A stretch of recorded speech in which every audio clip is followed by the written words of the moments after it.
Item ಯಾವುದೇ ಇರಲಿ try ಮಾಡಿ ಆಚಿ ಚಿಕನ್ ಮಸಾಲಾ. ಬೆಂಗಳೂರಿನಲ್ಲಿ ಮಾಜಿ ಸಚಿವ ಕೆಎನ್ ರಾಜಣ್ಣ ಆಕ್ರೋಶ ವ್ಯಕ್ತಪಡಿಸ್ತಾ ಇದ್ದಾರೆ. ಇಂಥ ಸಂದರ್ಭದಲ್ಲಿ ಸಿಎಂ ಸಿದ್ದರಾಮಯ್ಯ ಗಟ್ಟಿಯಾಗಿ ನಿಲ್ತಾ ಇಲ್ಲ, ಅವರು ಗಟ್ಟಿಯಾಗಿ ನಿಲ್ತಾ ಇಲ್ಲ ಅನ್ನೋದು ನಮಗೂ ಬೇಸರ ಇದೆ.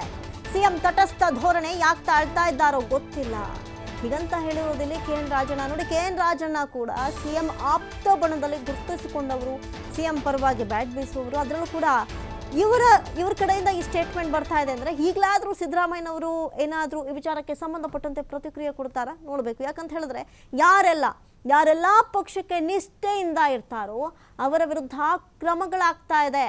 ಇದು ಕಾಂಗ್ರೆಸ್ನಲ್ಲಿ ಬೆಳಿಬೇಕು ಅನ್ನೋರಿಗೆ ಭಾರಿ ಹೀಗಾಗ್ತಾ ಇರೋದು ಬೇಸರದ ಸಂಗತಿ. ಯಾಕಂತ ಹೇಳಿದ್ರೆ ಪಕ್ಷ ನಿಷ್ಠೆಯಿಂದ ಕೆಲಸ ಮಾಡಿದಂಥವ್ರನ್ನ ಈಗ ಪಕ್ಷವೇ ದೂರ ಇಡುವಂತಹ ಕೆಲಸ ಮಾಡಿದ್ರೆ ಭಾರಿನೇ ನೋವಾಗುತ್ತೆ ಅಂತ ಹೇಳಿ ಬೆಂಗಳೂರಿನಲ್ಲಿ ಮಾಜಿ ಸಚಿವ ಕೆಎನ್ ರಾಜಣ್ಣ ಆಕ್ರೋಶ ವ್ಯಕ್ತಪಡಿಸಿದ್ದಾರೆ. ಯಾರೆಲ್ಲ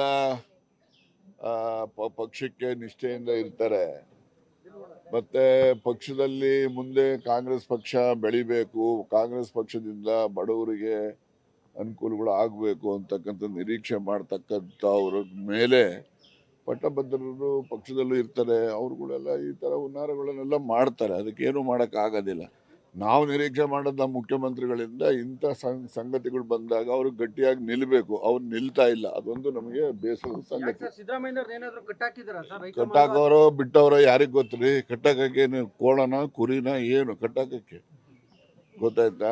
ಕೋಣನೂ ಅಲ್ಲ ಕುರಿನೂ ಅಲ್ಲ ಕಟ್ಟಾಕಕ್ಕೆ. ಅಸಹಾಯಕರಲ್ಲ, ಅದೇನೋ ಅವ್ರಿಗೇನೊಂದು ಯಾವ ಯೋಚನೆ ಇದೆಯೋ ನನಗೆ ಗೊತ್ತಿಲ್ಲಪ್ಪ. ಬಟ್ ನಾವು ಸಿದ್ದರಾಮಯ್ಯನವರಿಂದ ಈ ರೀತಿಯ ಅಸಹಾಯಕ ಪರಿಸ್ಥಿತಿನ ನಾವು ನಿರೀಕ್ಷೆ ಮಾಡಿರ್ಲಿಲ್ಲ. ಯಾವ ಪಾರ್ಟಿಲಿ ಇಲ್ಲ ಹೇಳಿ?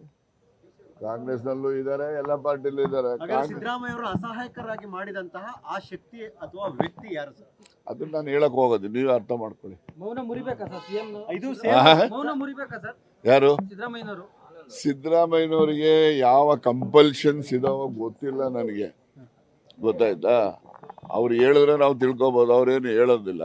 ಅದಕ್ಕೋಸ್ಕರ ಅದು ಅವ್ರು ಯಾವ ಕಂಪಲ್ಷನ್ ಇಂದ ಈ ರೀತಿಯಾಗಿ ತಟಸ್ಥ ಧೋರಣೆ ಅವರು ತಳೆದಿದ್ದಾರೋ ನನಗೆ ಗೊತ್ತಿಲ್ಲ. ನಾನು ಹೇಳಿಲ್ವೇನ್ರಿ, ಈಗ ನಾನು ದೊರೆ ಮಾಡಿ